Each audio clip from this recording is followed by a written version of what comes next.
Қайырлы күн баршаңызға. Сіздермен бүгін тауық етінен палау дайындайтын боламын. Сіздерге ұнайды деген үміттемін. Барлық қажетті заттар описание бөлімінде жазылып тұр.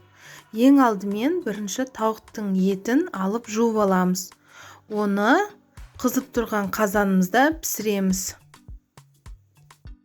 Мен тауықты алдын ала жуып, тұз және сарымсақпен маринадтап алдым. Бір немесе жарты сағатқа қойып қойсаңыздар болады. Қалған сарымсақтарды үстіне салып қуыратын боламыз. 1 килограмм сәбізді ұзын етіп, кішкене қалыңдау етіп турап аламыз.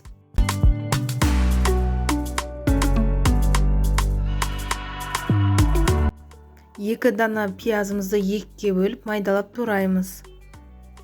Ал енді тауығымыз қуырылған соң оны аламыз қазаннан.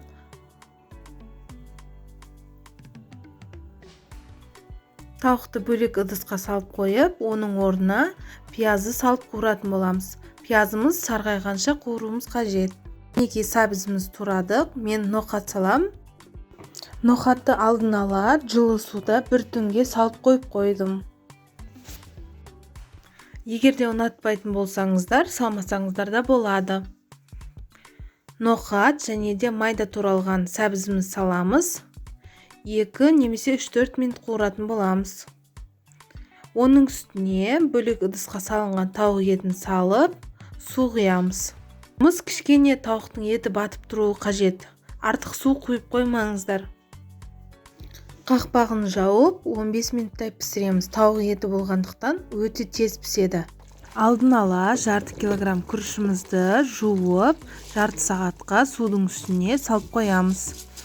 Күріштің артық суын алып тастап, тамаққа салып демдейміз.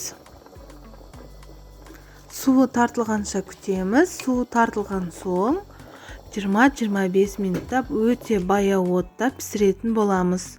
Міндетті түрде қақпағы қатты жабылу керек. Егерде жабылмайды десеңіздер, оның үстіне тарелка немесе фольга жауып қойсаңыздар болады.